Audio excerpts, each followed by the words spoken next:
Next on JDTV, it's Emperor Interviews with this week's special guest, Nero.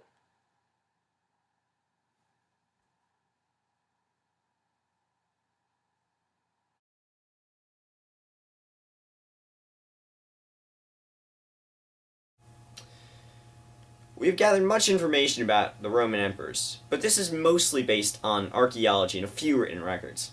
Now, we have the ability to interview these powerful ancient figures through the use of new technology. There is still much yet to be uncovered about these emperors, and that is our goal, to discover this unknown information. Earlier, we had the privilege of interviewing Nero, best known for killing his mother and allegedly burning down the city of Rome. I got to speak with him personally, and he defended himself on many things. Here's an interview of Nero. How did you become emperor? I was not the original rightful heir to the throne. My father died, and my mother married my uncle, who was the emperor, Claudius. She made him favor me to take up the throne after Claudius died. My mother poisoned many of her enemies to get me to the throne, such as Claudius's advisors and Claudius himself. What were your beginning purposes as emperor of Rome? I wished to have complete and total cooperation with the Roman Senate. However, in the beginning, my purposes did not matter as such as my mother, Agrippina. She ruled the empire through me when I was a young emperor. You poisoned your mother's son, Britannicus, during your time as emperor. Why kill him? Well, I wanted the power that came from being emperor of Rome. My mother had been ruling the empire through me and threatened to dethrone me and declare Britannicus emperor of Rome. In order to stop this threat, I ordered the poisoned drink be given to Britannicus at dinner. Is this what led you to take her out of power? Well, I took her out of power after my advisors had instructed me to do so. Agrippina was taken off of coins and was removed from the palace. I had her executed. I did not know, however, that this was a strategy of my advisors. They wished to rule Rome then, but then it was through me. They did rule for a good period of time, and it was not a bad time. Burrus and Seneca did a good job ruling, while I took up other interests. So, what were some of your interests during your time as emperor of Rome? My interests were in the arts.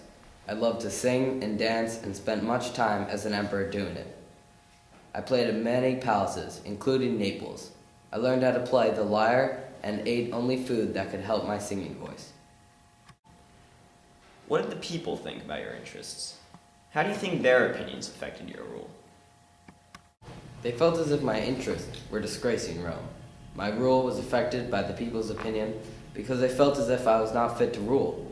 My interests did play a role in my downfall later in my rule. With your advisors ruling, how did you gain power again? My advisors wanted to limit my power and increase their own. I decided to take action by poisoning Burrus, one of my two advisors. After Burrus died, Seneca had no choice but to retire and no longer rule.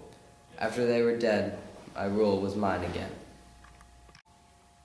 You're often blamed for the burning of Rome in 64 AD.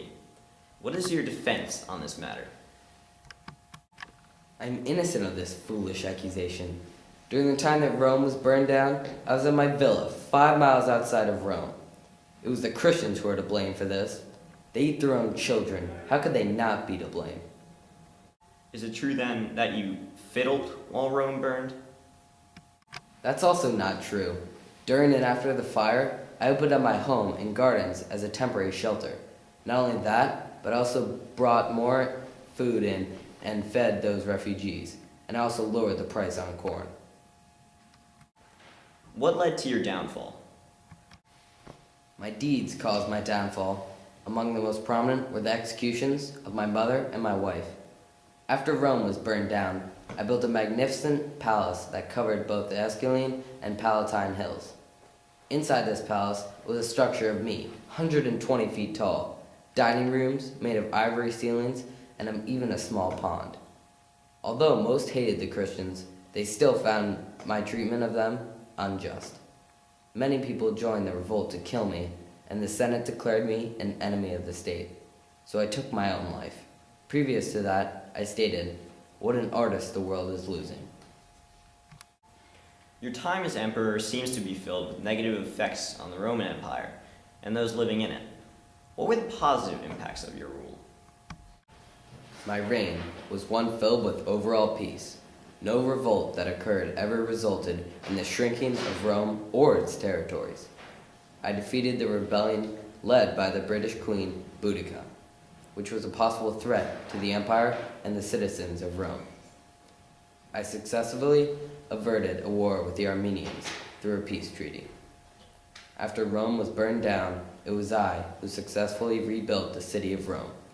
During the fire of Rome in 64 AD, I rushed back to Rome and used my gardens as temporary relief shelters, along with ordering extra food into Rome and reducing the price of corn, as I previously stated.